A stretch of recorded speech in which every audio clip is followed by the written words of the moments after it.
I'm Rodger Roeser. I'm the president and owner of Greater Cincinnati's largest public relations firm, Eisen Marketing Group. We're in Newport, Kentucky, which is actually a suburb.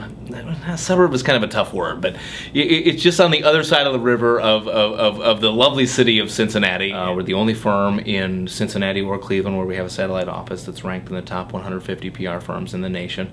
Very proud of that. We provide, I guess, what are so-called traditional public relations services like event management, publicity, public relations strategy, social media, which is increasing in our industry, but also, I guess, non-traditional public relations things like webcasting, webscaping, web development, online strategy, podcasting, and certainly our creative group would be disgruntled if I didn't mention the fact that we're an award-winning advertising organization and award-winning website development organization.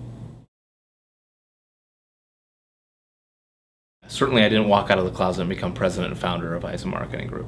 I've had the pleasure and the honor of working with some wonderful public relations and marketing firms here in Greater Cincinnati and in Cleveland. On the corporate side, I work with various Fortune 500 companies, and I cut my teeth in PR when I became the PR director for a NASCAR team, which is, for all of our viewers at home, is cars that go around in circles very, very fast. And you know, you talk about a group that genuinely gives back and genuinely does some wonderful things with the community, from large scale corporate philanthropy on a national side with NASCAR to each of the individual teams. Some of the drivers that would go out and just be so selfless in their time and their efforts, signing autographs, doing tours and such and so forth. So I was very blessed, I guess, in my very early career to cut my teeth in professional sports and to see how hard some of these professional sports heroes were in giving of their time and their talent and their treasure to various nonprofit organizations. When I finally had the situation where I was the owner and the president and the chief tuna and bottle washer of an organization, it was very important to me that we did what we could to give back to the organizations that make our community so wonderful and so great. And I wish more organizations would actually step up to the plate and give back. But the fact of the matter is, so many groups do so many wonderful things that the stories aren't told. They just do it purely out of philanthropic reasons. I guess because I'm a PR firm, I guess I promote the fact that I'm philanthropic minded and community minded. But at the end of the day, I'm just very genuinely blessed to have the opportunity to give of the talents that I have to organizations that I feel legitimately could use some help. Because at the end of the day, I don't feel that those types of organizations should necessarily be spending their dollars on an ad, on a website, on a press release, on an annual report. I'd much rather them see those dollars go towards helping a homeless person, helping a veteran, helping somebody who legitimately needs those dollars. As a PR marketing firm, we would get inundated by requests from nonprofit organizations. They would come to us and say, can you help us with this? Can you help us with that? Can you do this? Can you do that? And of course we could, but everything was unformalized. Everything was very happenstance.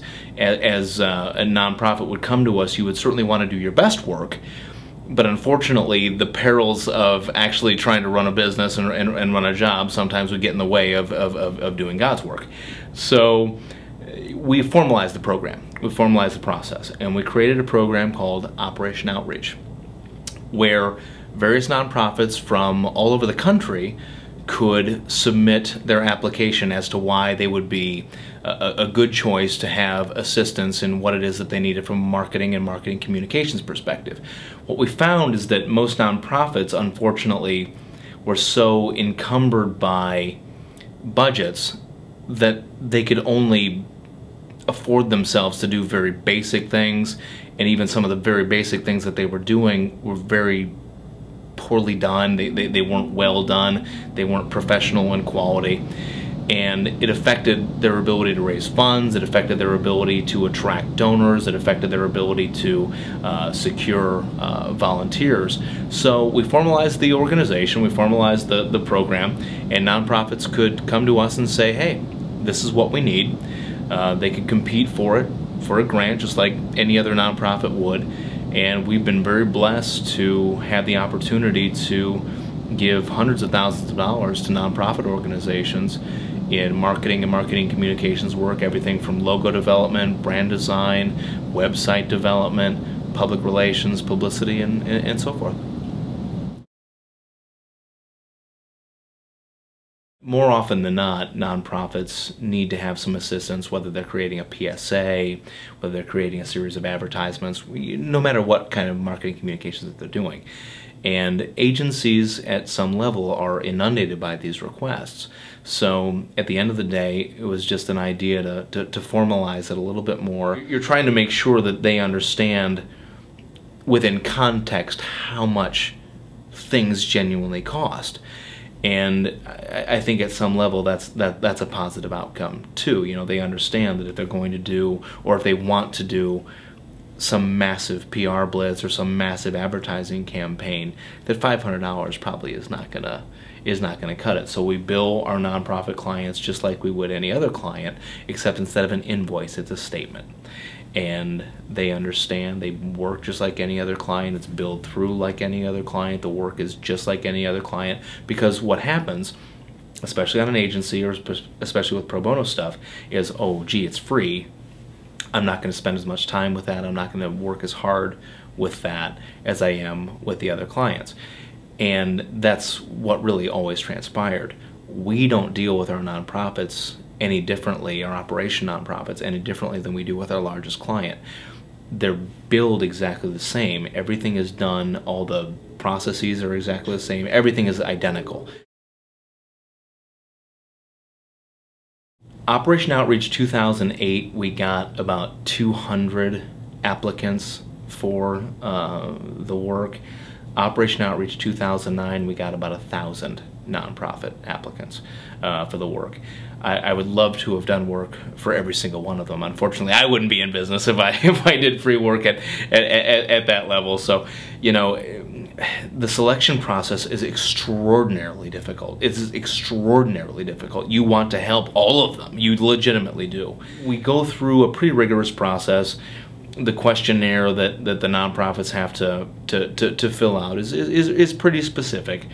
And we look through and we try to understand the groups that legitimately have, look, they're broke. They have no money. We want to make sure that the work that we're providing is legitimately going to help them do more good for the publics that they serve. And not that they all don't, because it's such a tough thing, but you know, you try to see where it's going to make the most impact to a given community. Each year, folks can log on to eisenmarketinggroup.com/Operation Outreach.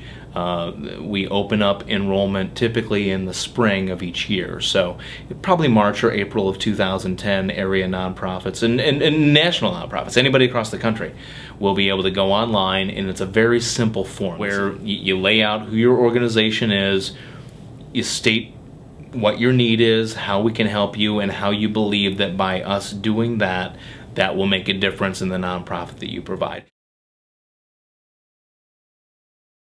And any time that I think you can foster and instill a passion for community while instilling a passion for what it is that you already do at the exact same time, wow, that's powerful stuff. It's wonderful to see, you know, staffers up and down the hall. Hey, you see what I just did? You see how I got this? Or hey, you know, we're going to be featured on CNN today. Or hey, we just launched this brand new website and we just raised, you know, $500,000 for this new program. It's incredibly gratifying. And I'm just humbled and honored that we are in the position to be able to give of ourselves and the talents that we have, and to be a part of making a difference in our communities.